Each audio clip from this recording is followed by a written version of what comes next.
It's kind of ironic, too, because my pants were wet when I played this game, and there was a puddle by my feet.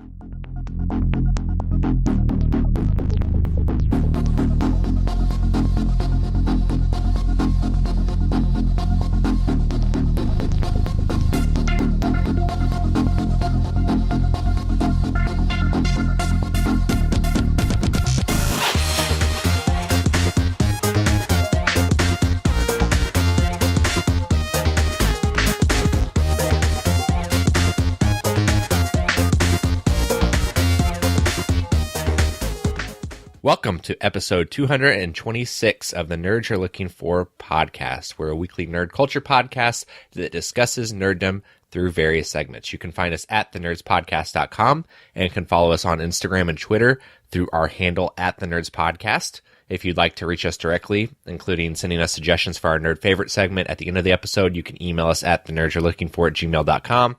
Additionally, we have a YouTube page under the Nerds You're Looking For banner, and each of us has a Letterboxd account, which is basically social media for watching movies. I'm at that Tyler Hunt on Letterboxd, and my co-host Pat can be found at the Nerds Podcast on Letterboxd. With all of that being said, and without further ado, alongside me, as always, is my co-host Pat Attack. How's it going, man? I'm all right. I am very, very tired. I stayed up a little bit later than I was planning on streaming last night. We're going to talk about Resident Evil 2, the remake, later in the episode, and I was up real late streaming. I say real late. It was like 12:30 when I was done streaming, so I guess it's really not that late. But I'm old, so it was kind of late. Speaking of being old, I am sore as fuck as well, so I'm kind of in rough shape. We've been having trouble with our dryer.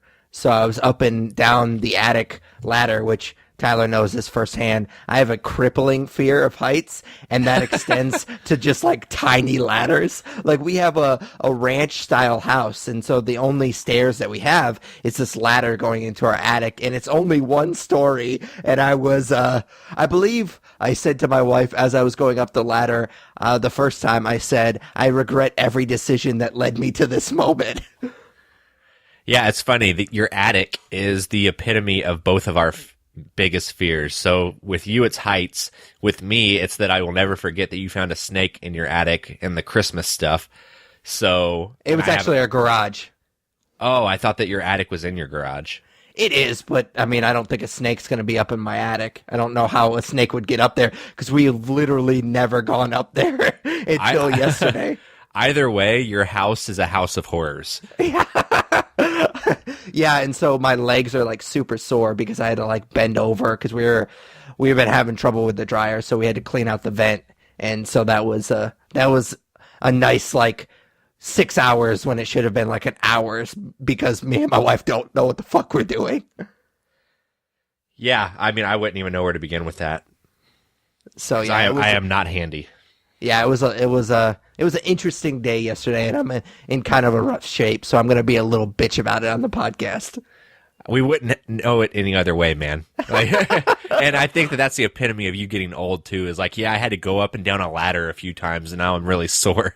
Actually, I mean, it's more of like I'm not very tall, obviously, so this would be worse if I was taller, but like, I don't know how often you spend time in attics, but it's not super like tall in there. So I had to like crouch over, and you're supposed to like walk on the little planks. They're not called planks. I'm sure there's a technical term for them. And so like at one point, the duct, I couldn't even remember what the word was for it. So this podcast or this episode is going to go real well.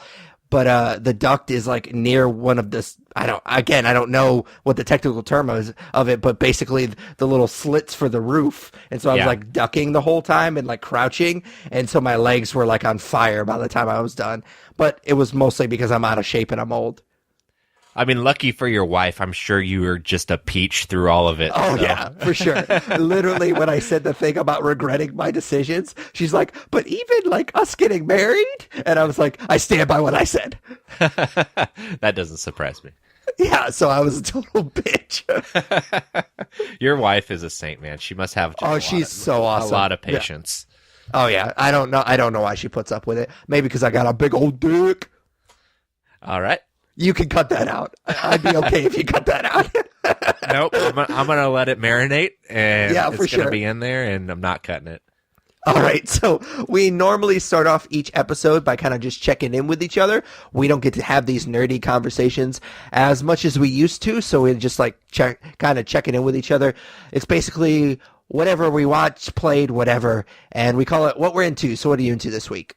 So I watched season 2 of Friends from College, which is a show on Netflix. I believe I talked about season 1 when it was released a year and a half ago, I think. But for those of you not following, this show basically shows the interconnected lives of 6 friends from college and their loved ones as they kind of navigate life and basically without going or messing around with it, they basically just cheat on each other like the entire season. So seriously, season 1 was pretty much a show about terrible people that are friends that were all cheating on their spouses with one another. So obviously that put a pretty big damper on the show for me, which is a bummer because there are a lot of great creative people involved with this show. So it stars Fred Savage, Keegan-Michael Key, Colby Smulders, Annie Parise, Nat Faxon, Billy Eichner, Jay Sue Park, and then 13 of the 16 episodes that comprise season 1 and season 2 were directed by Nick Stoller,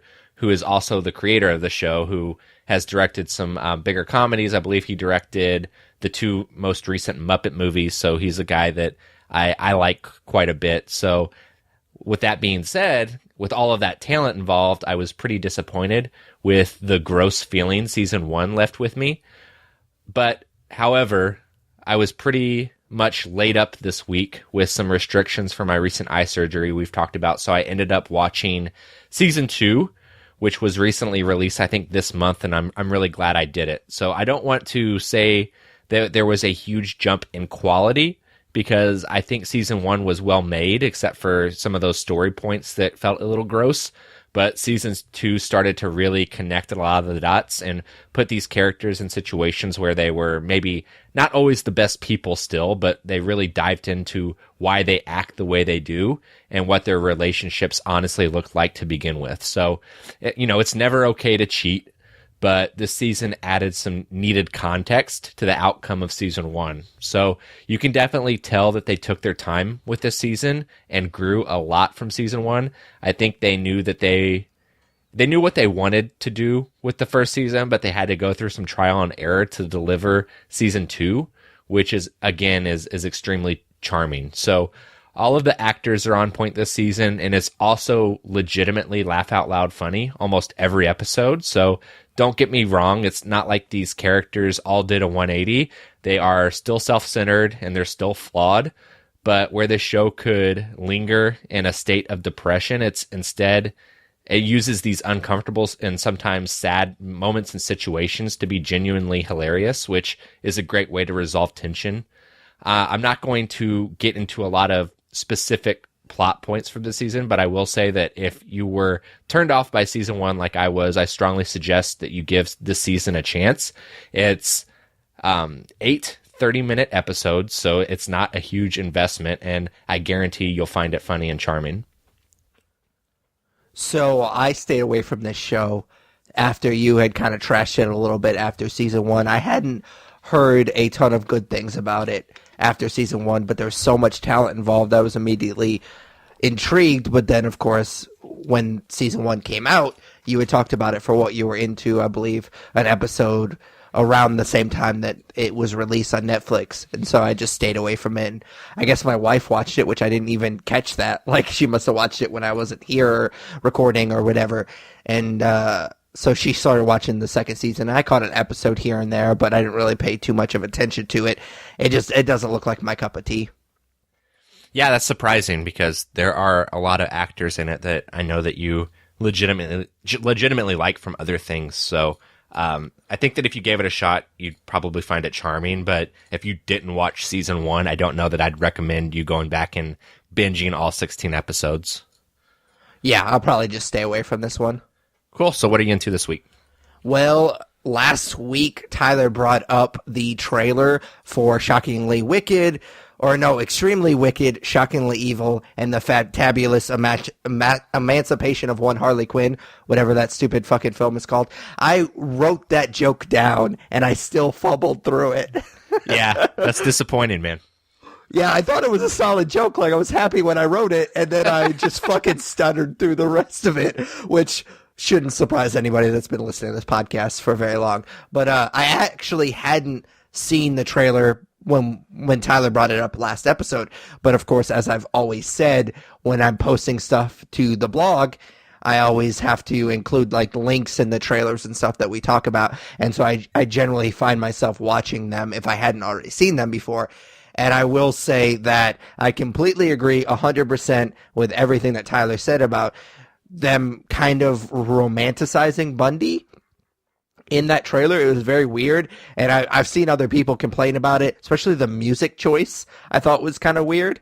Like, they kind of made it feel like it was like this, he was like an action star, sort of. Yeah, and man. so it was very weird, especially now that I've seen the Ted Bundy Tapes, which is a Netflix true crime docu-series. So it's very weird, people's relationship with this show, because Netflix literally had, I think they tweeted, or maybe they made an official statement about all these people that have watched this and were like, yeah, I would have banged Ted Bundy. Like, especially considering, not just to say that he's a serial killer, like that should turn you off right away, but the way he killed these women. It's so fucking weird to me that you would watch that and be like, yeah, he's hot, I would totally bang him. Were you even watching the fucking thing that I was watching? Like, it was really, really scary how he manipulated and terrorized women, and he just kept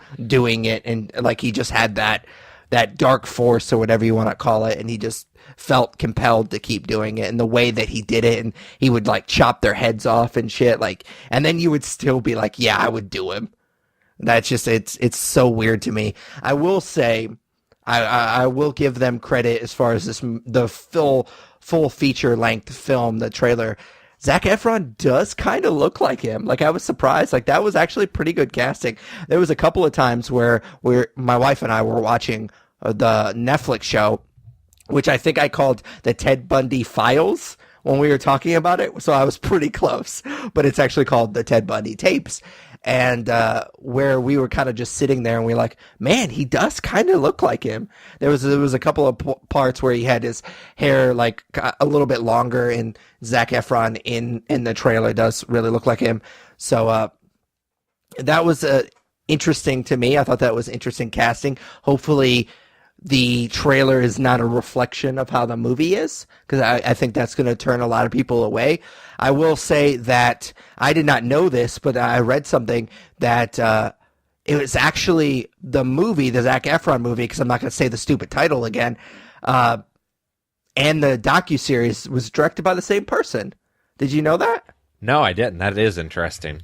So I'm excited for the movie. Maybe excited was too strong of a word, but I'm definitely interested to see it, because this is a story that he's really wanted to tell, and he's very invested in.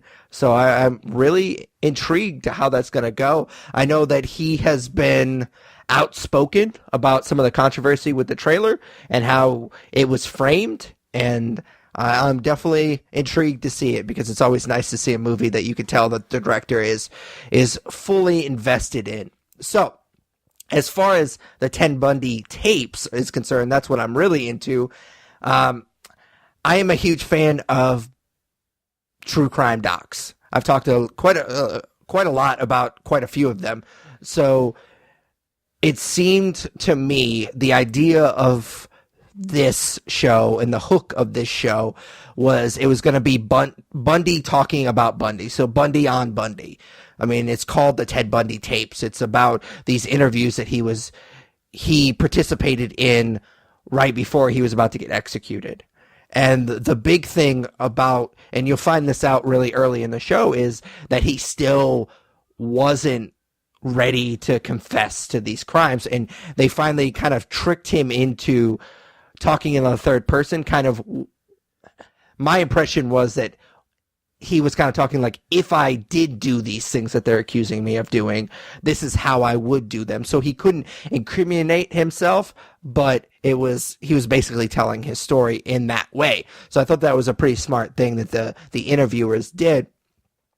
But unfortunately, I felt like they dropped that part of the docu-series pretty early. Like, it seems like after kind of the second episode, and I think this is only 4 or 5 episodes if I remember correctly, they drop it pretty quickly, and then there's only like sprinkling of it throughout the rest of the docuseries. So I was a little bit disappointed in that because I thought it was going to be more of Bundy on Bundy, which I was most intrigued by.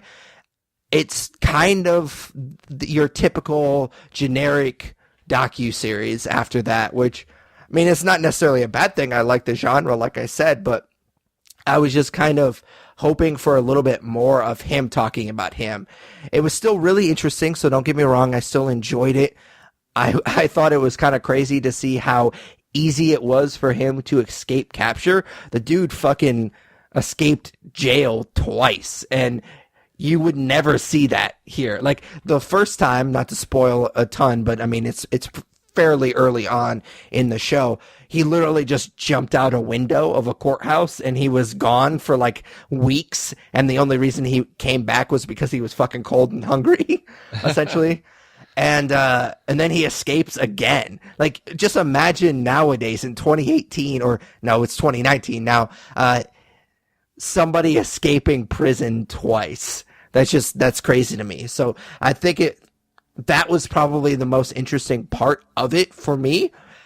He's a very interesting character, but ultimately I thought that, as far as the docu-series is concerned, I thought Making a Murderer Season 1, Evil Genius, or even The Staircase, which I didn't like as much as the other two, seemed like those as a documentary zeroed in on exactly what they wanted to talk about. And it felt like, not necessarily that this one was all over the place, it wasn't that bad, but it just didn't, I don't know if it necessarily had a narrative in mind, because it got away from the Bundy on Bundy stuff pretty quickly. So I'm not sure if they knew exactly the narrative that they wanted to tell in this documentary, like the other ones that I just named. So I was a little bit disappointed, but all in all, it's very, very enjoyable.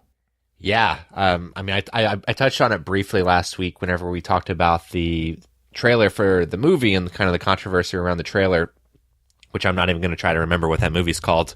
But my wife and I sat down to watch the first episode last Saturday. And I mean, it's not a huge investment. It's like 4-hour-long episodes, but we ended up just watching all of it in one night because we were so enamored with it. So, I mean, Ted Bundy is a name I know because he's very infamous, but I didn't know a lot about what he actually did or what was involved with like the theatrics of his courtroom stuff. So I was pretty pleased with it. I think I liked it maybe a little bit more than you did. Yeah, and I feel like that's the feeling for most people, so I feel like that I'm in the minority here, but I just wasn't a huge fan of it. I mean, it was, again, interesting. I didn't get into it as much as I thought most people did, and it was kind of built up for me. I literally, when we watched it, my wife and I watch a lot of these true crime documentaries together, and after it was done, my wife looked at me, she was like, "It wasn't that good, right?" And I was like, "Yeah, I wasn't that into it." It's funny, my wife has been on a documentary kick like the last couple weeks, which I love because I love watching documentaries, but we've not really watched a ton of documentaries together, so we've been watching quite a bit. It's funny, last weekend we actually watched After Porn Ends 2 and 3, 2 and 3 together, and she got mad at me because I knew a few of the actresses. She thought I was kidding, and I was not kidding, and she thought I was a pervert, which is not incorrect, so. Oh, you have no idea, man. My wife is well aware of how perverted I am. We were watching something, and I can't remember what it was, and they mentioned deep fakes, and she didn't know what that was, and I had to explain to her what a deep fake was. It was probably the proudest moment as a husband I've ever had. That doesn't surprise me, man.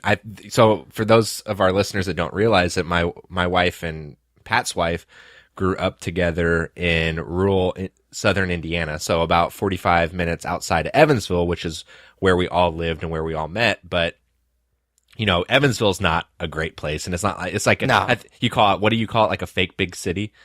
A pretend city. A pretend city. Well, imagine a rural area outside of pretend city. Like that's what they grew up in. So I think that I could probably speak for your wife as well as my wife in saying they're pretty ignorant to some things like that. Like they grew up in Posey County and they don't understand. So it's funny. I think that the mindset they both have when we watch some of this stuff is probably similar. Oh, yeah, for sure. I'm surprised she even watched it. But if any of our listeners out there don't know what a deep fake is, you could DM us on Twitter. I will explain it to you. I'm going to stay off our Twitter for a little bit. It's going to get weird, man, but that's Twitter. Cool, man. You ready for comics? Yeah, what'd you read this week? So I want to kind of get back into some of the stuff that I've talked about previously, like some of the runs that I kind of started over the last few months as I've been picking up number ones, but unfortunately I am getting behind on my comics again, and I didn't have time this week to get caught up, so I am going to talk about a new number one. It wasn't a new release this week, but it came out on January 16th, and that's Invaders number one. So it was written by Chip Zdarsky, and then it was drawn by Carlos Magno with Butch Gooch. Or, I don't know, how would you... There's no way that's how you pronounce this. It's Guice. Goose? Like juice? I don't know, man. If my last name is spelled like that, I'm not going Gooch. I'm not. That's not how I wanted to say. I wanted to say Gucci, but there's no way it's fucking Gucci, and it's not Gucci. Spelled like it. Yeah, exactly, man. So either way, those are the people that are creatively involved with this. So if you're not familiar, Invaders is a Marvel team made up of Bucky Barnes, Captain America, the OG Human Torch, John Hammond, and Namor the Submariner. So the Invaders was one of the first comics I read when I was getting back into comics about 7 years ago.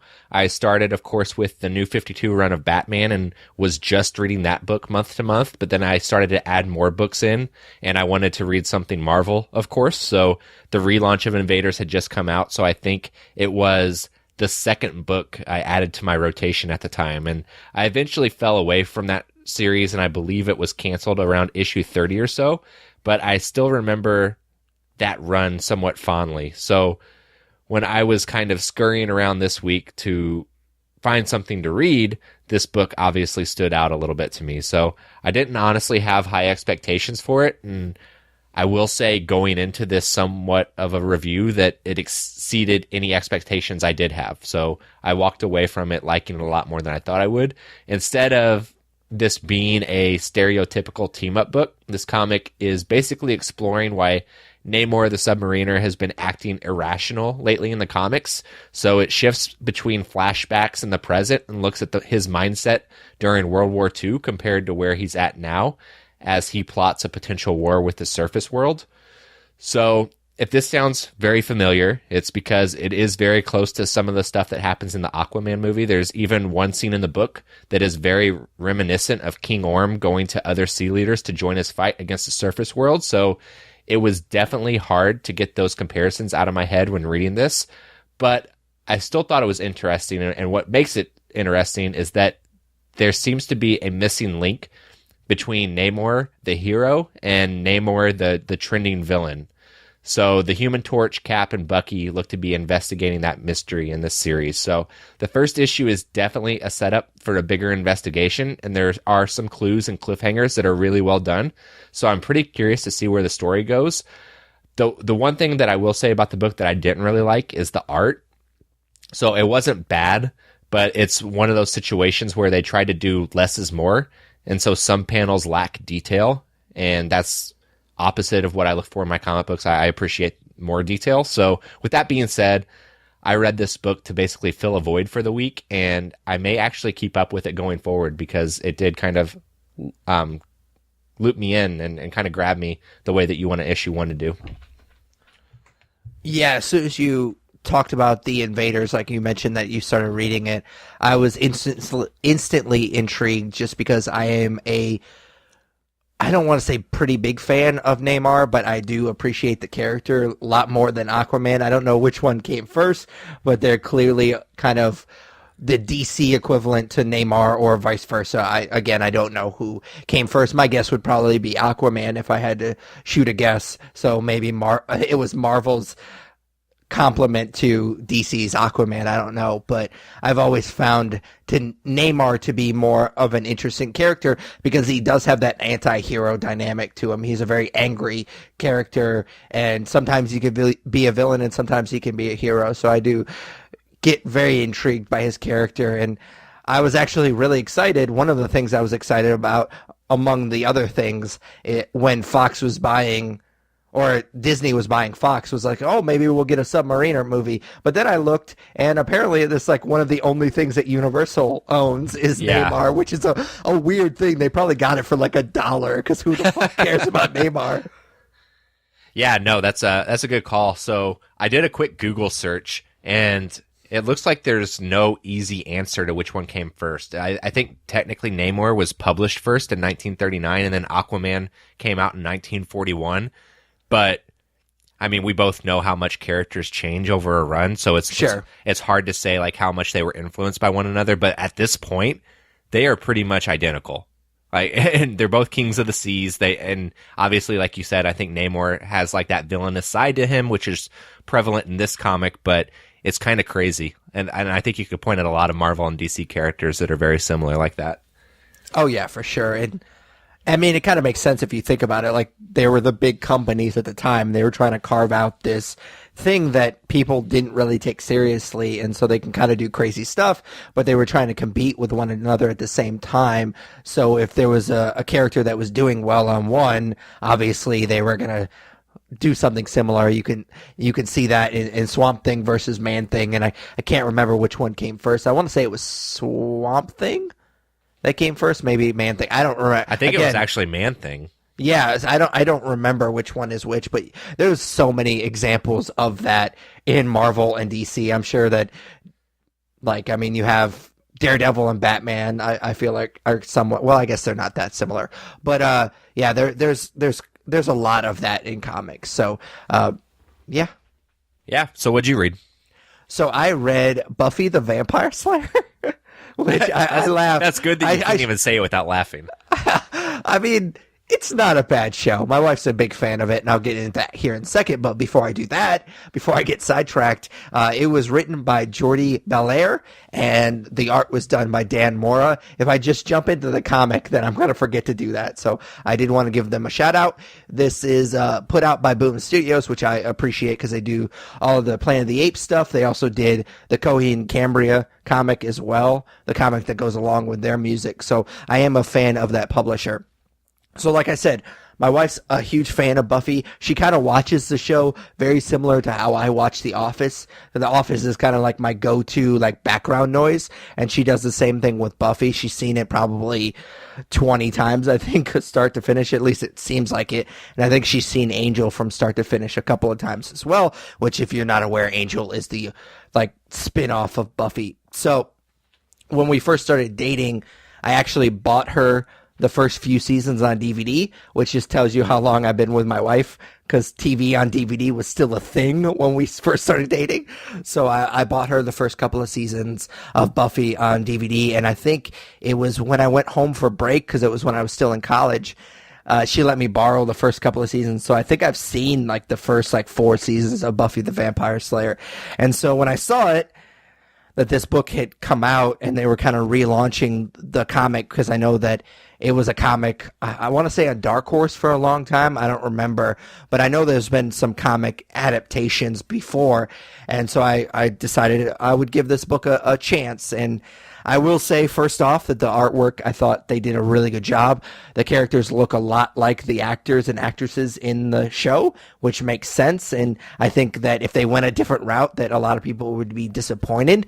So I thought that was a smart move. The vampires look pretty cool. That's one thing. I know it's a TV show, and it came out in the 90s. And so it probably is really cool for that time and the visual effects, and they did everything practical.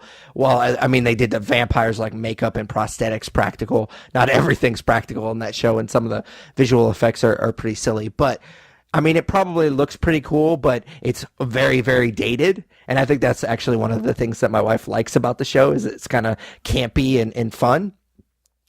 But I think that this is a good comic to do because you can kind of make them look cool. And they definitely look more like monsters and they don't look as ridiculous as they do in the show.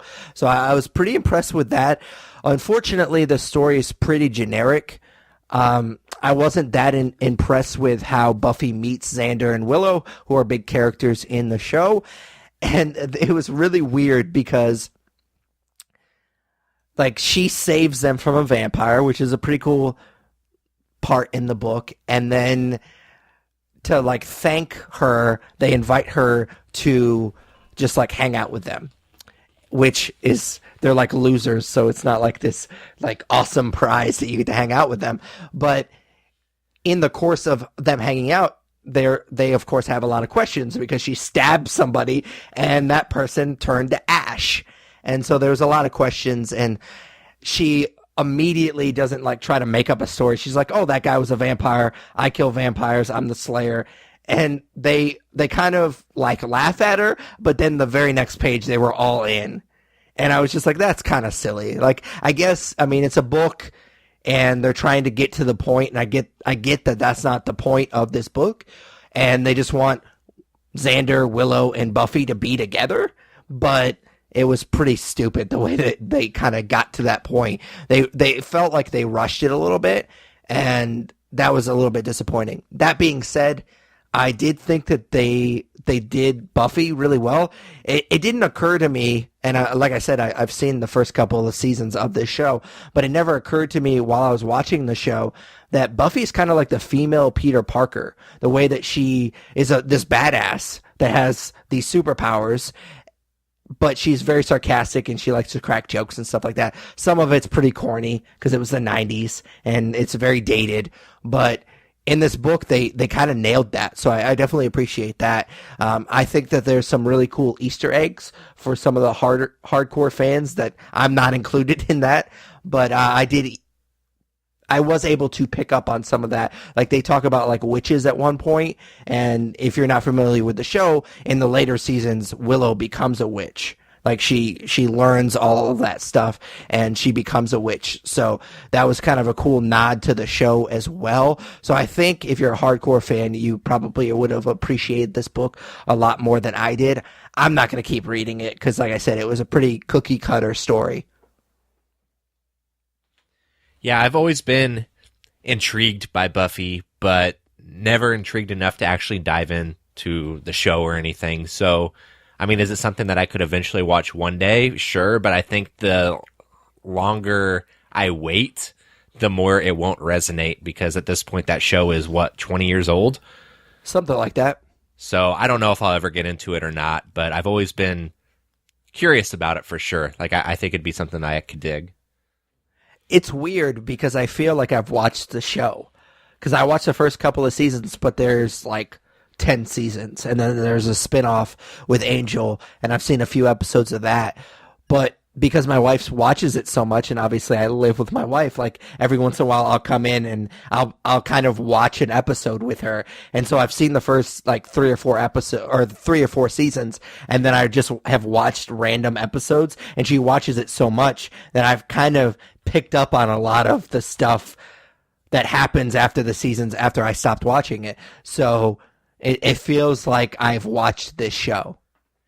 So out of curiosity, when you do something like that and your wife is in the middle of a show that she likes that you don't watch, and you go and you watch an episode with her, are you respectful during that time, or do you just troll the show the entire time? Well, I mean, with something like this that I know my wife loves, I'm not a complete asshole and sitting there like heckling her show the whole time. No, I don't do that. But I mean, I feel like I'm pretty respectful. Maybe my wife would disagree. That's it sounds like more of a question for her than for me. But like, I don't like immediately make her turn it or anything like that. Or I'm not sitting there like making fun of the show. I mean, she knows it's kind of silly, so every once in a while I'll make a joke about it here and there. Especially some of the special effects, the visual effects are pretty dated. But yeah, I mean, it's an all right show. I can sit there and watch it. I'm not gonna like binge it or anything like that. Yeah, the reason I asked is just because when my wife's watching a show that she likes, typically I'm just an asshole. Like specifically, she was just recently watching the most recent season of American Horror Story to be on Netflix. So I'd refused to watch any of it, but whenever I was like in the kitchen and she had it on, I'd be relentless about how dumb it was. And I think that I should probably take the high road so I don't end up divorced in a year. Yeah, I kind of do the same thing when my wife watches The Bachelor and The Bachelorette. Like, she likes a lot of good shit, and it's just like, this is the one thing that she watches that is just like, just garbage, just really, really bad that I just can't stand. I literally, if I'm in the room, I have to wear headphones because I can't even listen to them talk. Yeah, that's a complete 180 from Buffy, so I can get for that. Sure. Yeah, for sure. All right, man, you ready for nerd news? Yeah, what do you got this week? So I've been dreading nerd news this week because there's a lot of DC stuff, and I just hate talking DC with you. But that being said, there's a couple other things that I wanted to bring up too. So the first is that, I don't know, probably about a half a year ago, Jason Blum was talking about how he'd love for Blumhouse to get their hands on some of the Universal monsters. And I thought that was a cool idea, but it was one of those things where it's like, that's never going to fucking happen. Why would Universal do that? And in fact, Universal is taking a new approach to the classic monsters, and they are going to have Blumhouse help in the creation of these movies. So I guess they're abandoning the Dark Universe or whatever the fuck that was called. And instead they're going to concentrate on just making good movies, which is what they should have done in the first place. So Lee Winnell, and I might be pronouncing his last name wrong, but one of the guys that did Saw with James Wan, and he's done some other horror movies, is going to be directing The Invisible Man for Blumhouse. And then it also came out this week that he is going to be writing Escape from New York, a remake of that movie too, and he could potentially direct that. So for me, I really like him. He's done some pretty cool stuff, and I can't remember everything off the top of my head. I want to say he was involved with Dead Silence, which I like, and I know he's done some other stuff as well, but I'm really curious to see what he does with The Invisible Man, because that's one of the Universal monsters I don't know a ton about, but I'm glad that Blumhouse is getting their hands on some of those properties. Oh, yeah, for sure, and I was always intrigued by the Dark Universe. Like, I really wanted it to be good because I thought it would be a very, very cool concept. But like you said, they really shit the bed with The Mummy, and it's right for them to kind of dump it after that, because with the Marvel Cinematic Universe, they started off so strong with Iron Man, and they didn't really have any plans of making a Marvel Cinematic Universe until Iron Man got made and it did well and it was well received. And they're like, okay, well, let's keep this thing going. And I think that's how you should build a universe, is by making the first film good with no intention of making the other ones. Just focus all of your energy in making a good movie. And I'm definitely intrigued. I think that there's some good Universal monsters that Blumhouse could make really interesting movies. Invisible Man wouldn't be the first one that I think I would want, so I'm a little bit hesitant about that, but they have made enough good movies that they have enough goodwill, as far as I'm concerned, that I'm going to trust them. And if they picked Invisible Man, I don't know, because obviously I don't have any behind-the-scenes knowledge, but I would assume that it's because that's the one that they're most passionate about. It may also be because that's the only one that Universal let them use. Yeah, but that's what I think happened. Was they're like, you can't have Dracula, Frankenstein, or Wolfman, but you can have the fucking Invisible Man. Show us what you're made of, and then maybe we'll give you the good ones.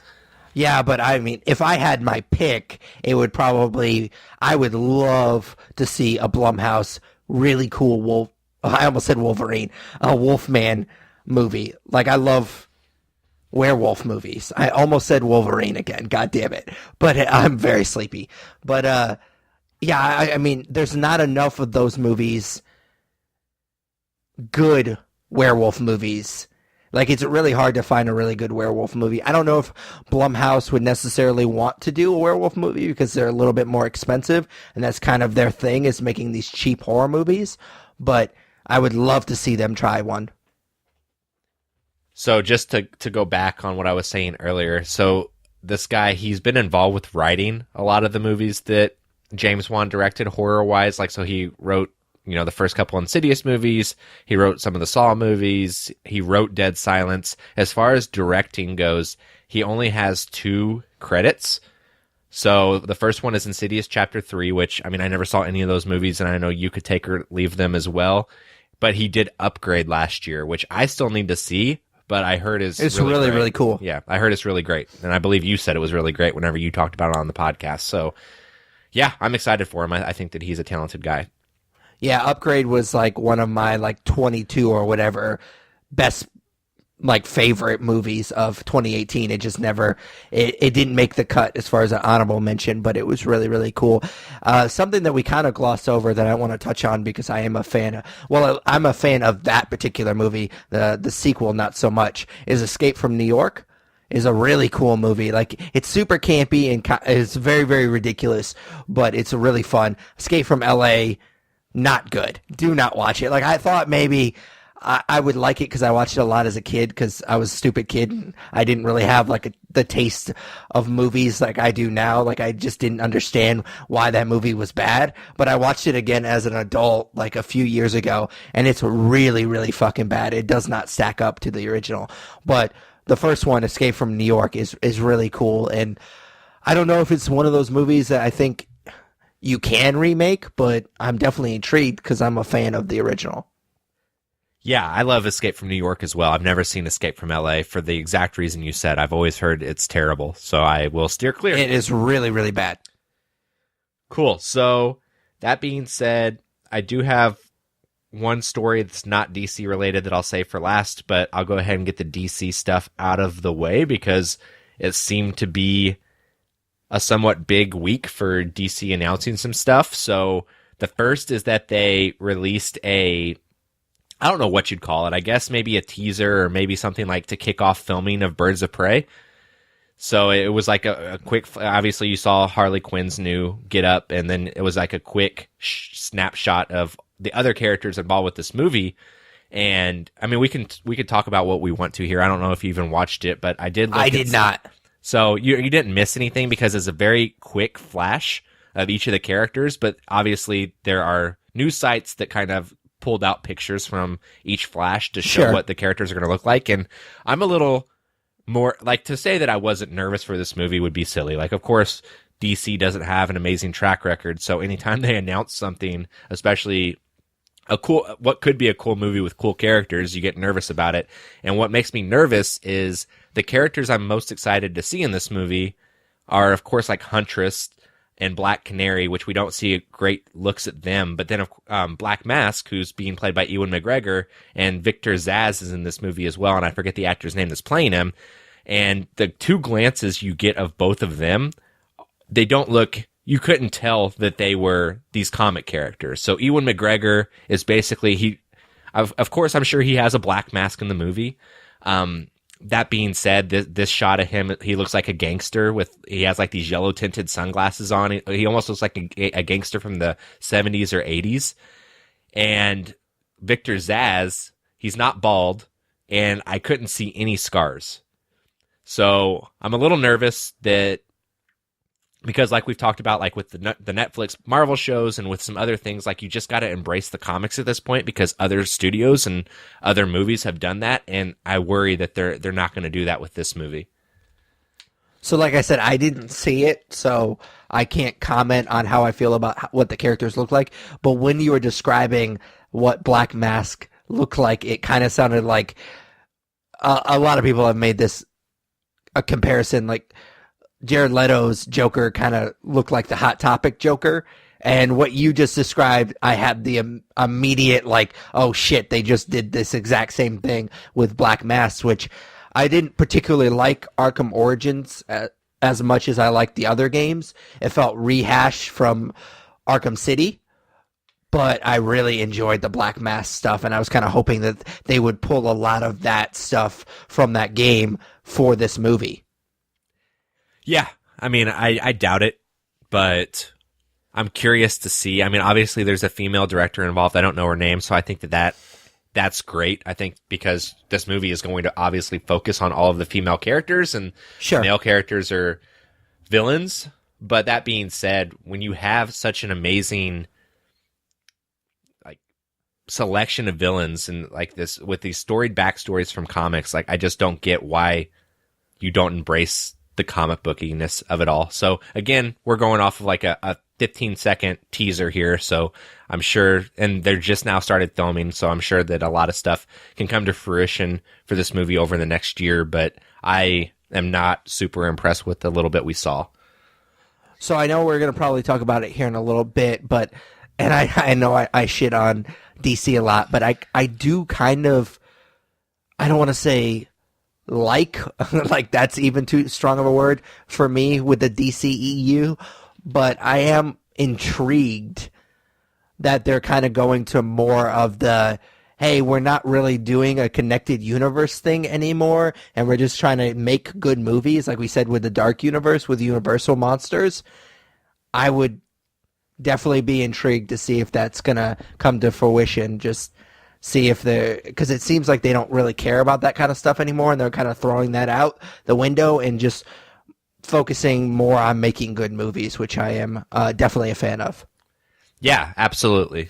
You actually posted something in the Facebook, and typically, like all of the stuff on our social media is Pat's opinion, and I've just made peace with that, and I don't post my opinion too much on Facebook. But you posted one meme that you made that I almost had to chime in on because I didn't think it was fair, which was the 10-year challenge. Yeah, I was literally trying to troll you. I know, I figured as much, and that's why I didn't let you bait me into it.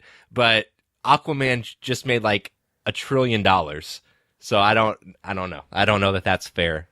Well, that was a reaction to the stuff with the Batman, which I mean, we can just get into right now. Yeah, please, let's. All right, so if you're not aware, basically, they've been making this solo Batman movie for a while. Matt Reeves, who did Cloverfield and, of course, Dawn of the Planet of the Apes and War for the Planet of the Apes, he has been on to I don't know if he is writing it and directing it, or if he's just directing it. He's doing both. Okay, that's what I figured, because he's had a lot of creative input. And the rumor for a long time has been that they've been looking for a younger Batman, and then Ben Affleck is going to be out as Batman. And they've made it official now. He is done playing Batman, which, I mean, I really enjoyed his Batman, not necessarily in Justice League. That he's gone through a lot of personal stuff, and I think you can kind of see that in Justice League a little bit. It doesn't feel like he's as bought in, and maybe he knew some stuff behind the scenes that we don't know. But when he was in Dawn of Justice, like, I thought that was a really good Batman, even though that was a shitty movie. So I had some mixed feelings about him officially being out. But like I said before, I was kind of trolling Tyler. I think it's funny that they're making, well, they were trying to do this universe, and now they're kind of throwing that away. But I am excited to see the Batman, and I think that if they shift their focus to making just really good single stories instead of trying to connect all this shit, I think that they have a better chance of actually eventually building this universe. For sure. I 100% agree. Like, I didn't think Ben Affleck was a bad Batman, but I want to say I've said it on the podcast before, whenever rumors kind of started that he was going to step away, was Batman is such an amazing character and such an important character to me. I don't want the actor portraying him to have one foot out the door. Like, I want somebody super invested in the character, and obviously Ben Affleck signed up for this whole ordeal thinking he was going to have like a Robert Downey Jr. moment, and he didn't get that with the movies that were made and the shit that went on behind the scenes with Zack Snyder.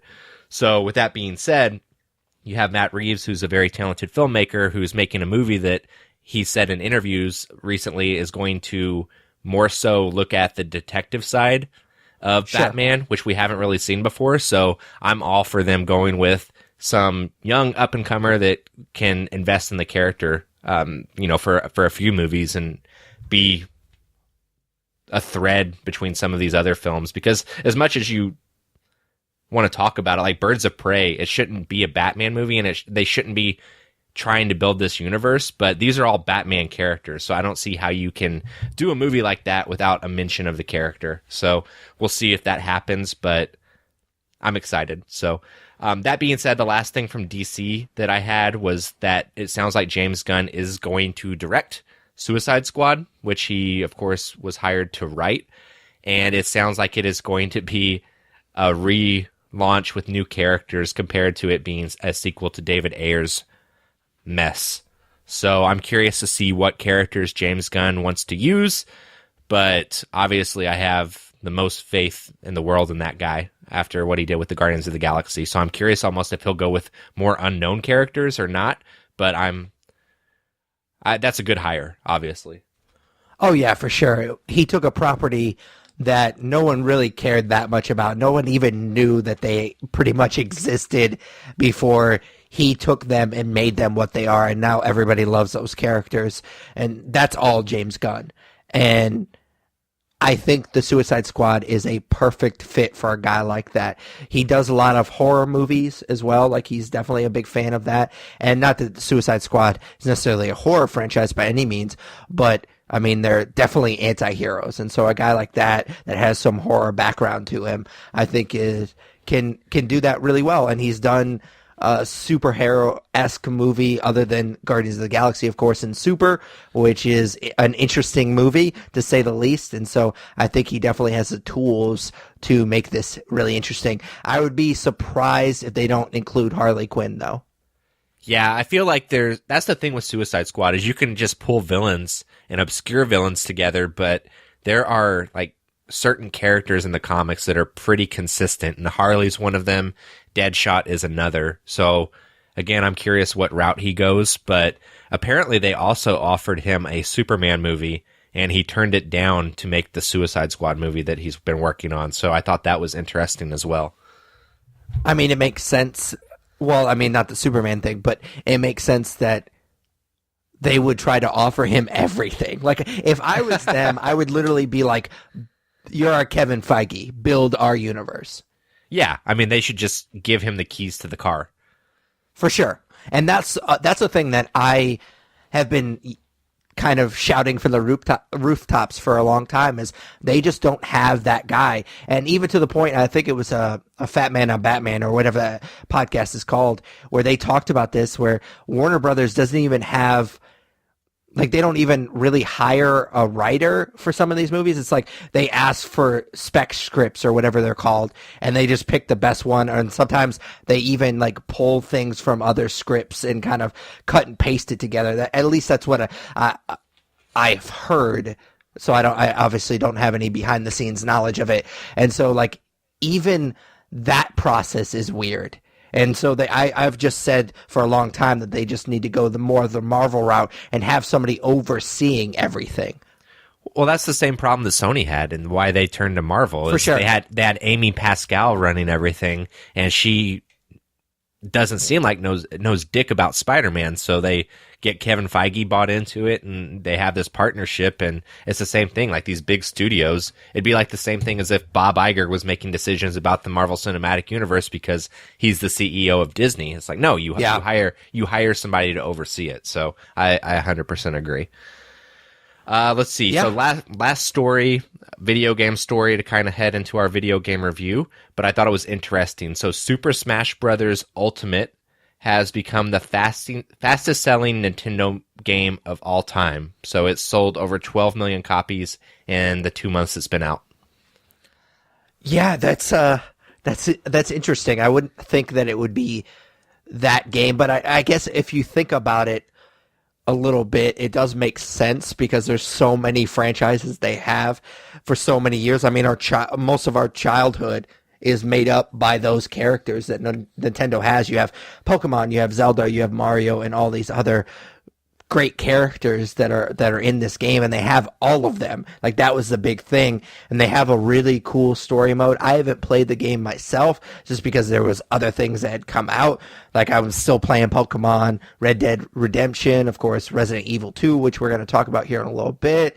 Far Cry has come out, or will be coming out soon. So there's a lot of things that I'm trying to play right now, and I've kind of try to get better about not buying games full price that I don't think I'm going to get a chance to play, because I kind of got into a bad habit of buying games full price, and then by the time I got around to them, they were like $30 or $40, and I could have saved some money. So I will eventually play this game. That was always the thing that bothered me about the Smash Brothers, is the story. Like, I love them as like a party game. They're really fun, but when I wanted to play them by myself, the story mode was kind of lacking. And from what I understand, this has a really cool, in-depth kind of RPG-esque story mode where you have to collect stuff and unlock new characters and stuff like that. So it sounds really, really cool. It sounds like a game that you could put like easily 40 hours into, which I'm excited for. But yeah, I mean, it makes sense that the Switch is selling like crazy. I think I read somewhere that it's already sold like 32 million copies, which I don't know if this is, I can't remember the exact figure that Xbox One just hit, but it may have been overachieved as far as Nintendo Switch is concerned, and it may have overtaken the Xbox, if I remember correctly. Yeah, that's definitely interesting. I think I've mentioned it a couple times on the podcast. I want to get a Switch, but I actually had the opportunity to play this game over the holidays when I was back in Evansville, and it's a lot of fun. It lives up to the hype, and it was kind of the reason I want to get a Switch, and I still plan to. I saw a rumor that there was a cheaper, smaller model of the Switch coming out soon that they were developing, so I kind of want to hold on to see if that comes to fruition, but I will eventually get a Switch, and it's mostly for games like this because it's just so much fun. Yeah, I know you said that you only played it a little bit, but who was your main? I love Samus, so that's my go-to. That's There's a good one. So many characters, though, that you can unlock compared to like the other Super Smash games. So, I mean, there's a ton of characters I didn't really get to explore. Oh shit! There was one character I played, and you're gonna know the name off the top of your head because you've played it more recently than I have. But the crocodile from Donkey Kong. Oh shit! It's what like the fuck is his name? Cruel, like something. Yeah, cruel. I can see him. Yeah. He's got the little crown and everything. Like, yeah, I can see him. I played a couple rounds. I played a couple rounds with him, and he was a lot of fun. So there's some pretty cool characters this time around. Yeah, mine was always King Dedede, which is the giant penguin with the hammer. I'm sure, I know he's in it because the whole thing was that they were bringing everybody that's ever been in a Smash Brothers game into this game. So it's always funny because I think he might be a Kirby character. I don't remember what game he's from. It's always the characters that I'm not familiar with, like from the games. Like, I don't really like playing as Mario or Luigi, or some of the Pokemon are all right. Like, Pikachu's all right in these games. Like, I know Snake from Metal Gear Solid's in this game, and he's been in a past game. Like, I wanted to play with him, but he's not that great.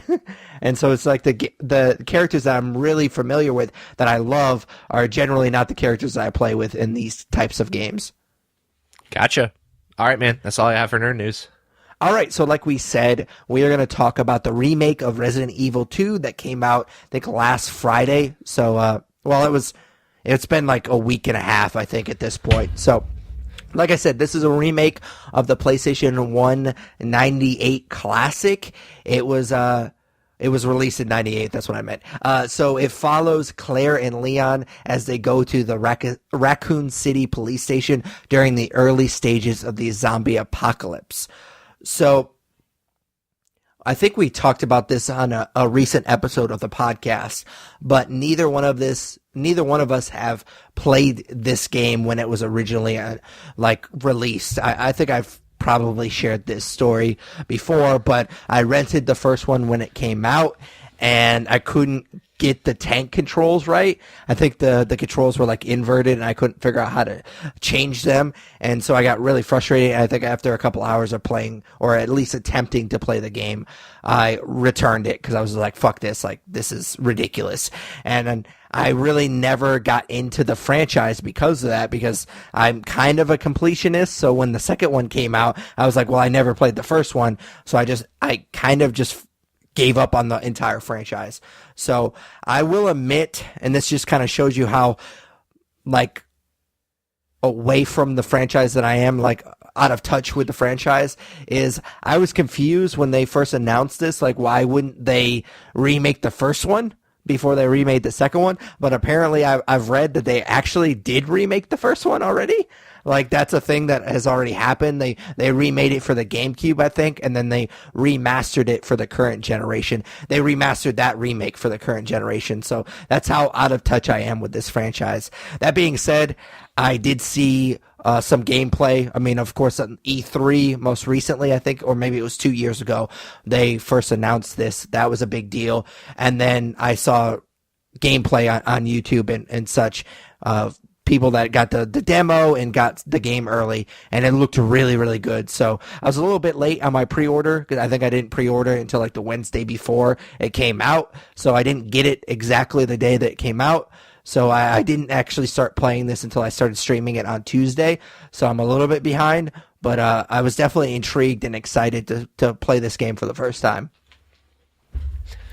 Yeah, so for me, I think I've talked about it at length on the podcast before, but my introduction to the Resident Evil series was Resident Evil 4, which I think is pretty common for a lot of people because that game was such a revelation, and it was the first Resident Evil game that was really great for the PlayStation 2. So, and I think it was actually originally released on the GameCube, if I'm not mistaken. But either way, that was my introduction to the series, and I stuck with the series through 5 and 6. So I think that 5 and 6 get a lot of hate because those games kind of became more action adventure games as opposed to horror games. But I had a ton of fun with them. I know you and I beat 5 together. I beat 5 with a couple of my other buddies, so I played through that game a few times. And then Resident Evil 6, I appreciate what they tried to do with it, and they brought a lot of characters from the series into it, which was cool, but it just didn't resonate with me like 4 and 5 did. And then I never got around to playing 7. I plan to go back and actually play 7 now that I've played 2. But 7's really cool. Yeah, I've heard it's really great, but for whatever reason, I just never dove into it. But needless to say, I'm a big fan of the franchise. Resident Evil 4 is my favorite game of all time. Leon is definitely top 5 favorite video game characters of all time. So getting to play in his debut of the series was something that I was definitely looking forward to. For sure. Yeah, so it was originally on GameCube as well. I actually own it on GameCube, Resident Evil 4, but I still haven't played it yet. I've actually not set up my GameCube in a while, so I definitely need to do that now that I've played 2 at least a little bit, which kind of leads me to the next thing. I do want to throw out a disclaimer out there that we're going to, I guess, call this a review, but I just want to be completely transparent. We've talked about this before we started recording. Neither one of us have truly beaten this game. So the way that this game works, you choose between either Claire or Leon to start, but the other one is doing stuff while you're playing the game. So at the very beginning, you meet up, and then you get separated very, very early in the game. Basically, you get to play a little bit of. I'm assuming this is the same for Leon. I picked Claire, knowing that you were going to pick Leon, just so in case we got to the situation that we're currently in, at least between the two of us, we played each other's story. So it's going to be interesting once we get into the story aspect of this review. But you play a little bit as that character, and then you meet up with the other one, and then you immediately, like, the next time you get to play is when you get separated, and then you really only see each other like once or twice throughout the rest of the game, and I think the second time you see each other is at the very end of the game. So you really don't see each other at all. So Leon was doing shit while I was playing the game, and so essentially what happens is you beat the game as Claire or Leon, and it unlocks what they call a second run. And both of us have beaten our first run, but we haven't done the second run yet. So we haven't officially beaten the game yet. So this review is going to be a little kind of an incomplete review. I'm not even sure. We haven't discussed if we're going to give it a star rating or not. But I did put about 10 and a half hours into this game playing as Claire. I've been streaming a lot, so I have put a lot of time into it. I just want to be 100% transparent. Didn't want to feel like we were being dishonest with anybody. We're not IGN. which I'm not sure why I just took like a shot at IGN. But no, we just want to be 100% honest with everybody that we have not officially beaten this game. So take our review with a grain of salt. Yeah, and that's another conversation we had before we started recording too, is at what point do you qualify yourself to be able to review a game? Like, do you have to 100% it? Do you have to beat both campaigns? Like, that's kind of a gray area anyway. So I feel pretty confident that I have a good enough grasp on this game after beating Leon's story to say whether it's good or not. Yeah, and this is not necessarily what you're talking about, but it's. I feel like it's a little bit relative. I was actually having this discussion with one of my buddies, Alex. I've brought him up before. He has a YouTube channel, Batsuit Cosplay. He's a good guy, and we were kind of texting back and forth when I was talking to him about playing this game, and I was kind of explaining how it works, and so we kind of got into a little bit of disagreement about what you have to do to really beat this game. So for me, I was kind of explaining it to him about how I plan on, since I started with Claire, so I played Claire A, and then I'm going to play Leon B. If I have time before Far Cry New Dawn comes out, I plan on playing Leon A and Claire B. But I don't consider playing that 4 playthroughs. I consider playing that 2 playthroughs, because I feel like to get the true ending, you have to play your second run as well. Yeah, I agree with what you just said. All right, so let's jump right into it. We break down these reviews as we break down the episode as a whole into segments. We've done a little intro, talked about our expectations, threw in that disclaimer. So we are going to start off with broad strokes, which is just kind of a general overview of whatever we're reviewing. So how'd you feel about the remake of Resident Evil 2? So this time of year, we typically review a lot of stuff on the podcast that I'm kind of indifferent about, because there's not too much coming out. So, for example, the last thing we reviewed was The Punisher Season 2, which, as you could probably tell if you listen to that review, I was completely indifferent to the show as a whole. So, this review is definitely a breath of fresh air, because not only am I not indifferent to this game, but I absolutely love it. So, it takes all of the best things from Resident Evil 4, 5, and 6, like I was talking about, the games that I really liked, and then the best things from the survival horror aspect of the original game in Resident Evil 7, and it gives us this very creepy, anxiety-ridden adventure where you still get to kick a lot of zombie ass. So I was definitely a fan of the game. So, like I said, I've never played the original, but from what I understand with this game, and from those that have played the original, it feels like a brand new game. And we see a lot of these like HD remasters where they just took the same game and just put a new coat of paint on it. But from what I understand, when they developed this game, they basically stripped it down to its foundation and built it back up. And I would love to see more remakes like this, because I fucking love this game. Which, I mean, shouldn't surprise anybody because it's a great game. But the fact that going into this not knowing anything about it, and I still loved it. So I can only imagine somebody that actually played the original game, how much they just have to be like a pig in shit happy about this game, because it's fantastic. I love video games, so this is actually saying a lot, but I've been absolutely jacked to play this game from the get-go. Like, as soon as I started it, I was like, man, this looks awesome. And just, it plays so well that I don't remember the last time I was this excited to play a game. Like, I love video games. I love all the games that I play for the most part.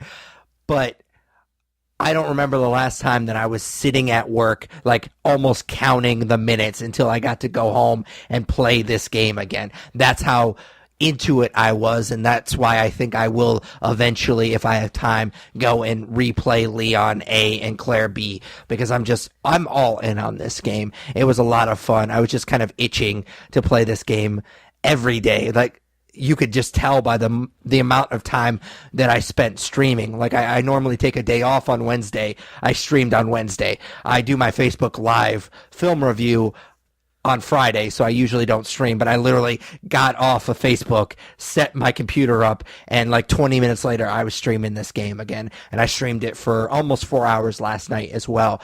So I just, by looking at how frequently and how long I streamed this game, you can just tell how much I was digging it. Awesome. All right, so let's jump into the story. Of course, this part is going to be a little bit of incomplete because, like I said, we have not played our second runs yet. But I think it's going to be an interesting conversation because, like I said, I played Claire because I knew you were going to play Leon because you're a big fan of him as a character. So between the two of us, we kind of beaten the game. For sure. So I'm not going to get into a ton of specifics about Leon's story, in the sense that I don't want to spoil it because it's still a relatively new game, but the story is pretty straightforward, and I think it's one of those things where they were kind of handcuffed by the original game in a way. So the game is a complete overhaul, like Pat mentioned, but if you played the original and then you play the remake, you kind of expect a pretty similar story at the very least to the original game, so it kind of makes sense that it's a bit simple compared to the Resident Evil stories that we've seen over the last decade. So, I'm not going to keep going back to Resident Evil 4, but that story is very long. The campaign's like 40 hours, and it's very, I don't want to say convoluted, but there's a lot of intricacies to the story, whereas this one's a little bit more straightforward because, again, it's a remake of a game that was made in 1998. So, that being said, simple is definitely not a bad thing. I don't think you need something complex to make a game like this work. The premise and the setup may be straightforward, but the barriers and twists that are thrown in your way definitely keep you on your toes and invested in what the characters are going through. The one question I kind of had as I thought about the story in this game is that if we didn't know Claire and Leon so well from the future games that take place after this, would the story told here have been enough to make us love these characters and buy into their journey? And I can't really answer that question since I came into this game already invested, but that would be the only thing that I would ask out of the story we got. That being said, I definitely loved, again, the pattern that the story took for Leon. It was full of cool stuff. Like, so you have obviously the police station that you know from the first game, but then there are other creepy parts where you're going through a prison and you're going through other like sewers and just stuff that you would never want to be in the zombie apocalypse, which he's having to deal with. And then of course you kind of culminate the game at the nest where all of this was created. So there are definitely some pretty cool beats that the story takes you through. And for that, I would say that the story is pretty good. Yeah, and I just want to comment on one thing that you mentioned. I did play 5, and I did play a little bit of 6 with you, but I don't remember. I literally don't even remember the characters that we played as because I was more just into just playing it co-op and hanging out with you, so I don't really remember. I remember it being like a crazy action game, and that was kind of cool, where there was like hordes of zombies that constantly would attack us, and that was a lot of fun. But that's also been a complaint from a lot of hardcore Resident Evil fans, but that's not really the point I'm trying to make. Anyways, I didn't really know these characters going in, and so I don't want to say that I was super invested, because honestly, I wasn't really invested in the story. That was probably I don't want to say my least favorite part of the game, but in a way it kind of was, because I thought the story was pretty straightforward, which, I mean, you mentioned, and I will agree with, that it was very simple, and it definitely works for this game, because there's a lot of other stuff that I love about this game, and so I didn't really need a super complex story.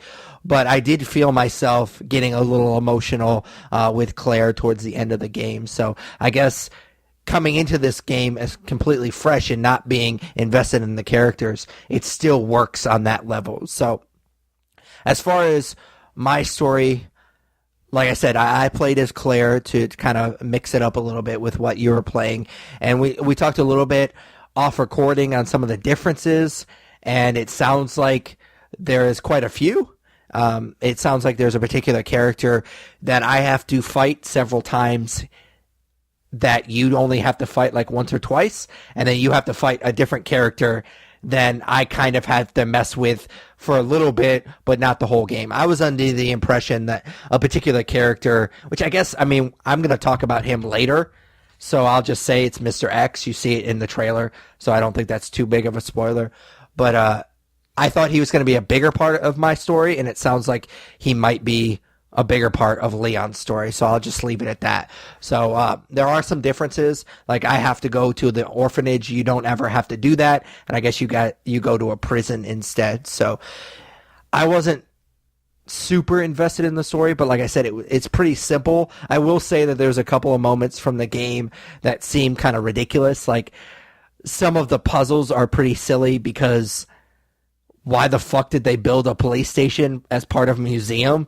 Like, there's just, like, some of the things that connect with this game don't really make a whole lot of sense, but it was the late 90s when this game was made, and they were, like you said, kind of handcuffed as far as that's concerned, because you can't change too much of this game. But I know that there's, like, one part where at least Claire says something about, like, why would you do this? Like, why would you make an old museum part of a police station, or make part of an old museum a police station? And so I think that they were kind of, like, a wink and a nod, kind of making fun of the original in a way. So they kind of try to excuse that a little bit, but it felt kind of silly. But once you get away from the police station, it's not as prevalent because you do have to go into the sewers and stuff like that. So, but they're all kind of connected to the police station in a way. So there is a lot of backtracking, which I'm sure we're going to get into when we start talking about the gameplay. All right. With that being said, you want to talk about the gameplay? Yeah, for sure. And this is going to be the biggest part for me. Just coming basically fresh into this game, I wasn't quite sure what to expect.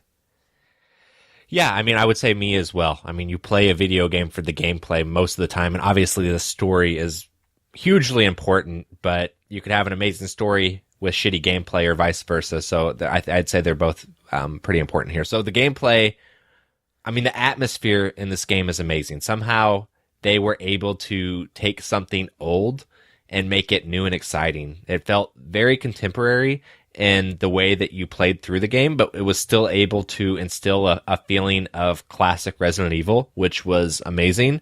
So with that being the case, all of the mechanics and player controls in this game are fantastic. I fell right back into a groove, and it was very nostalgic for me in an amazing way. So the game is much smaller in scale than games like Resident Evil 4, but having to backtrack through the police station was still a lot of fun because it just continuously got overridden by zombies. So, just when you thought you wouldn't have to deal with something again, you'd have to fuck with it, or with like the lickers you chose not to kill earlier in the game as you went back into areas of the police station you thought you were maybe done with, which was a surprise to me. So seriously, the horror in this game was so good. I felt like such a baby with the amount of anxiety I had playing this game, especially when you're being stalked by Mr. X. That might be the most anxious I've ever been playing a game in my life, which is crazy. So this game is super brutal, but at the same time, it's the epitome of survival horror. And, it gives you anxiety. And I think everybody that plays this game probably is going to respond to that in a different way. Some people may not correlate anxiety of playing a game to loving the game, but for me, it just adds to the experience. So, I loved playing as Leon again. It's like seeing an old friend, but one of my favorite parts of the gameplay, and maybe it's more so a performance thing, but I don't think we're going into performances in this review, is I don't know if Claire was similar, but as you're shooting at zombies, he was like saying the exact same thing that I was saying as I was shooting him. Like he would say, yeah? I think I've had a couple of those moments in the game. Yeah. He'd go, "What the fuck?" or "Son of a bitch," or like just as you're getting headshot after headshot and they keep coming at you. And for that, I really appreciated it. So the gameplay overall was amazing. It's a perfect survival horror game, but there's just enough of, like I was saying in broad strokes, of ass kicking and zombie killing to make it a lot of fun too, so that you're not just completely helpless. Yeah, so we've talked about this before, like when we go see movies together, like horror movies or whatever, or any kind of movie, I'm pretty stoic when I watch movies. I don't get scared very often. I don't really jump. The only time I really jump is, I hate to keep harping on this, but when we saw Hereditary and Matt from the Obsessive Viewer jumped out of his chair, like that scared me. His reaction scared me. And so sometimes that if I do jump, it's usually because somebody around me like screamed or something like that, and that scared me.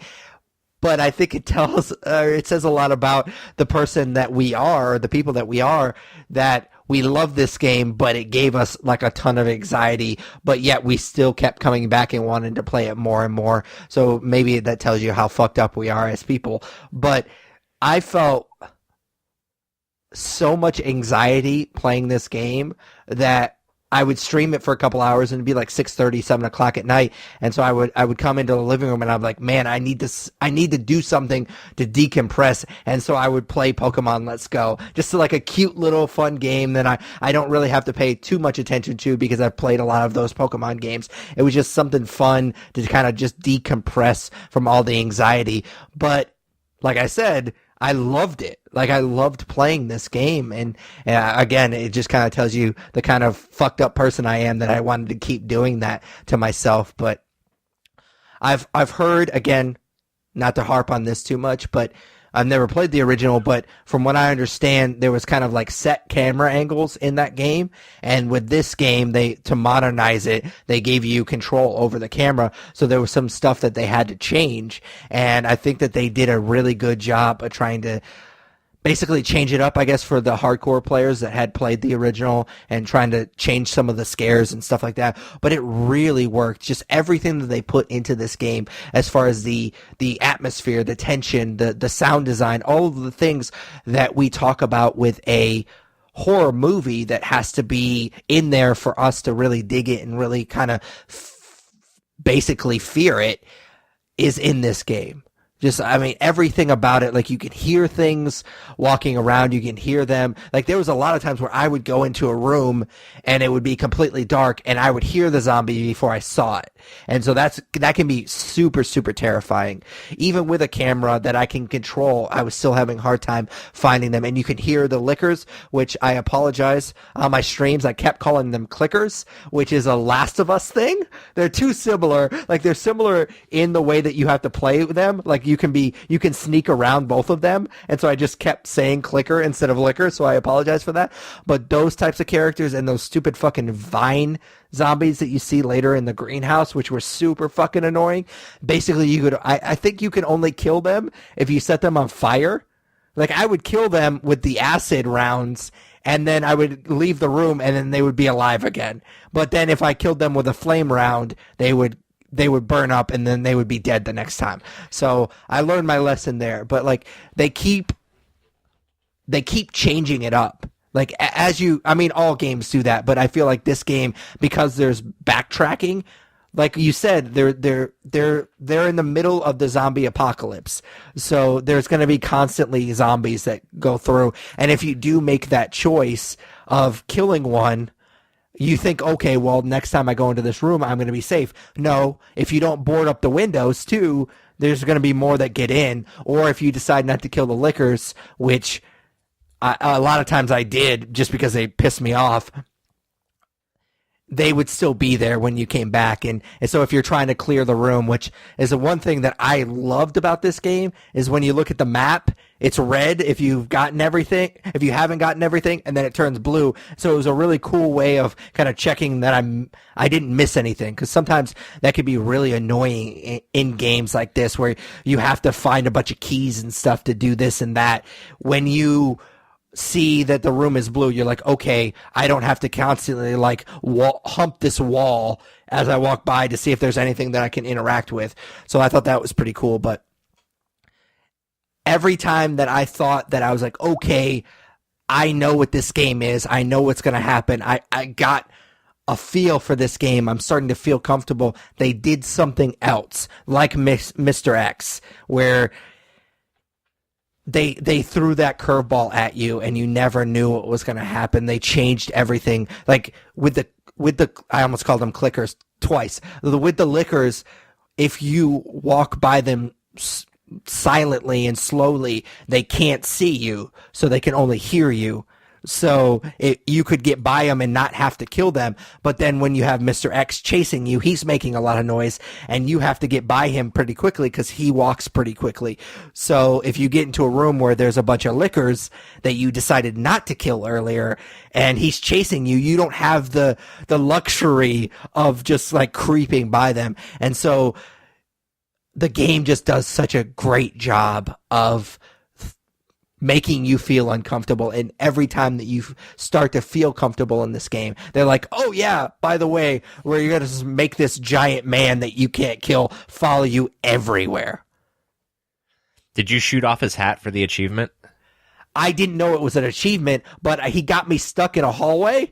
Oh, I was on the main hall. I got out of the library and I made a wrong turn in the main hall, and he was just standing, like he was coming at me, and there was no fucking where for me to go. And so I just shot him with like an acid round or something, and it knocked his hat off, and I ran by him, and then it gave me the trophy. Yeah, that's funny, man. The thing with Mr. X is he looks pretty cheesy, but I appreciate that they kept the character design the same as it was in the 90s. And that's why he looks cheesy, is because the 90s was very cheesy for video games. Oh, yeah, for sure. But just the way that he plays and the fact that you can't kill him and he chases you around everywhere, again, it just adds that new dynamic. And it's very, very uncomfortable, and it makes me very anxious just thinking about it. Because, like, you have to have that in the back of your head. Like, there was later in the game where I was backtracking in the police station, I knew Mr. X wasn't following me, and I was clearing rooms that I refused to go into earlier because I knew that there was only one exit. And so if he came into this room, I was going to have to blast him with a grenade or something like that, because there was one room in particular where there was a knife.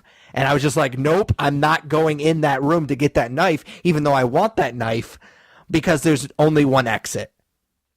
Yeah, for sure. And there were some rooms that I would notice that he wouldn't follow you into, like the dark room. Yeah, like this. Yeah, the safe rooms he can't follow you. Like stuff that the rooms that you actually had to do stuff that was going to take you a while. Like when you're messing with the gears, I don't know if you had to do that or not. Yeah. But when you're messing with the gears, he doesn't follow you in that room either, because you have to do a couple of things. But what I noticed, so there's the what room is it with all the lockers? The security deposit room? Yeah. So I noticed, I don't know if they delayed it so he wouldn't come in until you had the lockers unlocked, but I didn't know if he'd follow me or not. So I'm like going through and entering the combinations super quick. And as soon as I got everything, he came in. So I thought that for a second, I was like, oh, maybe he doesn't follow me in here because I have to solve. It's not really a puzzle, but I have to put this together and unlock these things. But then he followed me in there, and luckily you could run around. Otherwise, he cornered me. I actually had a zombie in there when I was doing it, because Really? I did it before I had even come across Mr. X. So I did it pretty early in the game, which sucks because I guess I only found one of the buttons. Yeah, there's 2 buttons you can find. I only found one of them. I'm really bad at that type of stuff in games, like finding everything, because especially in this particular game, there was so much anxiety as I was playing it. So if there was any like a decent amount of zombies, or if there's lickers in a room, I didn't even bother trying to clear it unless obviously there was something I needed to get out of the room. Eventually I did try to go back and explore a little bit towards one of my, like, I think it was like the middle of one of my streams. I was like, okay, I'm going to save and then do a run where I try to get through some of these rooms that I didn't clear. So I did a little bit of that, but I never found the extra button, the second button. So there was one, I wasn't paying attention to the stuff that was in the lockers. So I did the 2 instead of the 3. And I think there was a hip pouch that I needed the 3 for. And I was pissed about that. But I did that room pretty early, but I did have a zombie like chasing me around.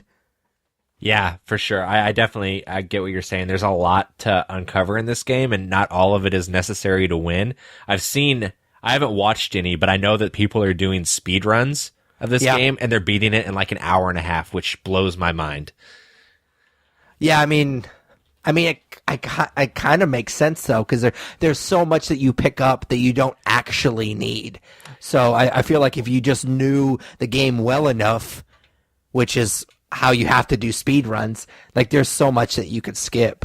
Yeah, which brings up another point that I wanted to make that I forgot. So I was so used to, because again, playing Resident Evil 4, you kill like every zombie each stage before you move on.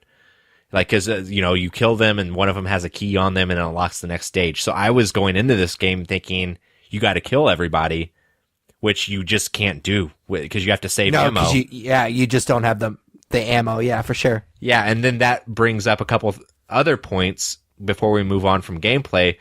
The one thing that I didn't like about this game, gameplay-wise, was a couple of the combat things. So, again, it's kind of a Resident Evil 4 comparison thing, but when you get grabbed by a zombie in that game, you can kick them away.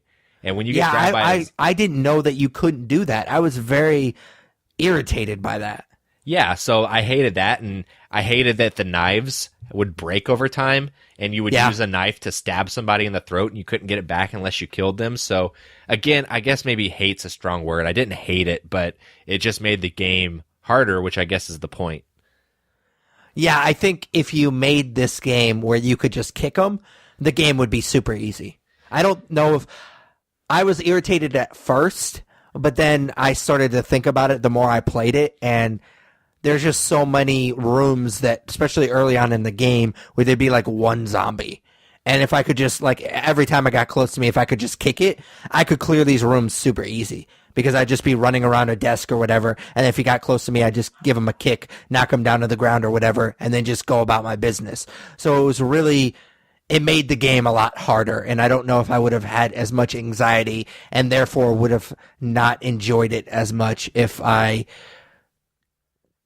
could be able to do that and kind of get away with a lot of stuff. But the knife thing was a little bit annoying to me. I don't know if I ever broke one, but there was several knives that I just didn't get back. Well, I know that, there were some zombies that I would knock down, and I wasn't sure if they were dead or not, so I would knife them to be sure, but then that breaks your knife after a while. Yeah, that's kind of smart. I never thought about that. I would just shoot them in the head. Like if I knocked them down and I didn't know they were dead, I would just shoot them in the head while they were on the ground. Yeah, I was going with the spirit of trying to reserve ammunition. So. Oh yeah, for sure. And I, again, probably should have done that. But we talked about this off recording. But you got a better score than I did. I got a C with my Claire A run, and you got a B, I think is what you said. So you obviously were better at this game than I was. Well, I'm curious. I want to look up what the qualifications are for an A. I'm sure it's something crazy. Oh, yeah, for sure. I mean, I almost saved like 50 times, so that can't be good. You brought that up. I didn't realize that saving penalized you, which makes sense because you start at your save point. So there were times where I had to go back and start from a place and I was like, are you fucking kidding me? So, yeah, I spammed it a lot. Like, I would literally save it and then go into another room, and there'd be like a bunch of like ammo or something. I would grab the ammo, and then I'd go back out to the room and save it again. Like, I spammed the shit out of that save. I don't know for sure that it counts against you, but when they give you the report card at the very end, it tells you how many times you saved. So that would be my assumption, is that it counts against you. Yeah, that's a pretty good assumption, I think. All right, so the next segment is graphics. It kind of feels weird because... very similar to how we talk about like animated movies, we're getting to the point where if it's a big studio, like this one was made by Capcom, you just assume that it's going to looks good. But even that, like I played it on a regular PS4, which I kind of did that out of solidarity because the original was on a PS1. And so I was like, oh, well, I'll play it on PS4, even though it came out with an Xbox. Kind of regretted that a little bit because I did get a lot of easy trophies in this game, like the knocking the hat off Mr. X, and I do care about my gamer score on Xbox, and I do have a pretty impressive gamer score, and I don't really give a shit about my trophies on PS4, so I kind of regret that, but I can't remember the point I was trying to make. Something about graphics. Yeah. I played this on a regular PS4. It was the original point, and I got very distracted with the trophies. But even then, like, I thought it ran really well. It looked just fucking amazing. That was the thing that blew me away at the very beginning when I started watching gameplay, and that's what ultimately convinced me, or one of the things that convinced me to get this game. Like, I remember watching Let's Play of this game, and just like the the detail for that guy eating the burger was just, I mean, it was kind of disgusting because the burger looked gross, but that was so cool to look at. Like, it was beautiful. Yeah, so I played it on Xbox, and I appreciate the decision you made out of solidarity to play it on PlayStation. I think that that's a cool call. But for the same thing you said, like if there's a game that comes out on PlayStation and Xbox, I'm going to get it on Xbox for my gamer score's sake. 100%. So that's why I did that. But this is the first game I played on my new TV. So I got a new 4K TV in December that's bigger than the old TV I had. So and it looked amazing on it. It was beautiful. So I know it's not really a graphic, but you know, the graphics kind of add to the atmosphere, I guess you'd say. You know, there's shadows and there's reflections, and using the flashlight, all of that plays into the graphics, but also plays into the game. It's like a character of its own as the environment. So, for sure. Yeah. I mean, the cutscenes look really good. The only gripe I had about the graphics was that the bosses aren't very polished, in my opinion. So besides that, I think that it looks amazing. You brought up the shadows. I can't tell you how many times, and this kind of goes back to my anxiety, like I would see my own fucking shadow and it would scare me. Like, that's how detailed this game was. Well, there's one room, it's the shower room, when you're going into that, because you have to turn off the steam. There's like a mannequin or something that... Oh, yeah. That scared me every fucking time I had to walk into that room. For sure. Yeah, so I mean, there was a lot of detail. Like I said at the beginning, the developers have talked about this. So like, this wasn't just a remaster. Like, they stripped it down and built it from the ground up, and it looks so good. Like, it's so good. Like, and I brought up the PlayStation 4 because I don't know if I mentioned this, but like, I don't have a PlayStation 4 Pro, and that was kind of my original point, was it looked even beautiful just on a regular PlayStation. So the graphics, like, there's so much detail. Like, it's raining. I don't know if I'm sure that that's how it was in the original game, but everything's wet, and you could tell that it's wet. Your character looks wet. Like, that felt like something that they did on purpose. Like, they really went into this game like, I'm gonna make everything look wet, and it really does. And this doesn't really go with the graphics, but I touch on this a little bit with the gameplay. Like, you can hear, like, when you go through puddles and shit. Like, I was so impressed by stuff like that. It's kind of ironic too, because my pants were wet when I played this game, and there was a puddle by my feet. So it's kind of strange. I mean, it definitely played well while you were playing with this game. But I was honestly, like, while I was saying it, because I played with Claire and I kept saying everything was wet, I thought that was the route that you were going to take. No, I decided to go the PP route. Yeah, that's probably better. All right, so we're going to do a rating. I want to do a rating. Okay, I didn't. Well, I guess we already talked about the horror. We both basically pissed our pants while we were playing this game. Yeah. So if that's what you're into, definitely check this game out. I will say that Alex and I had a different conversation about this game, about how Resident Evil 7 is first person, and obviously this game is third person. And I was kind of telling him, I was like, it would be almost impossible to play this game first person, because there's so many zombies in the different rooms that if you can't see them coming, this game would be so impossible, because you can't kick them away. Yeah. So you would have to have like a knife, like 3 different knives at all times, because that's the only way that you can get away from them, or like a flash grenade or a grenade or whatever to get away from them after they hit you. So I will say that made the game a little less scary. And if it was in first person, I think that it would have been a little bit more scary, but also impossible to beat. No, I prefer third person. I think first person is probably scarier. And from what I've seen of Resident Evil 7, it seems like you're more helpless in that game. So I prefer this mashup of action and horror. Yeah, Resident Evil 7 is kind of like Outlast, if you've ever played that game, where you basically don't really have weapons in that game. You're just trying to get away from everything. You're just trying to literally outlast everything. And that's kind of how Resident Evil 7, not quite to that degree, you do have guns and stuff in that game, but it's definitely more survival horror. Well, I mean, Resident Evil 2 is survival horror as well, because it doesn't give you that much ammo. But yeah, Resident Evil 7 is definitely more Outlast than anything. For sure. So let's put a rating on this. So this is the leader in the clubhouse, I think is how I put it in my stream last night for game of the year. I will have to give it 4.5. I really, really enjoyed this game. And maybe I bumped that up to 5 if I like the second run and play Leon and all that good stuff. Like if I'm still jacked to play this game after I truly beat it, maybe that goes up. Or, I mean, I guess in a way it could also go down, but I really highly doubt that. Yeah, so I'm also giving it a 4.5. It's amazing. It's easily my second favorite Resident Evil game, which for me is saying a lot because of how much I love Resident Evil 4 and 5. So I would say it's better than 5, and it's an amazing game that everyone should play. For sure. All right, so you ready for Nerd Favorite? Yeah, what do you got this week? I know that we've tried to be more unique with Nerd Favorite lately, but I was drawing some blanks, so I figure I'd be very stereotypical and just ask what your favorite moment from the game is. So obviously, with that being said, we don't want to spoil too much for those of you that haven't played it, but I'm curious because it does sound like Claire's story is pretty different from Leon in some parts. So my favorite moment from the game, it is kind of a spoiler, so if you don't want anything spoiled for you, if you're familiar with the Resident Evil franchise, you should probably just go ahead and turn the podcast off now or hit that 15-second skip button. But I was surprised to see Ada Wong in this game.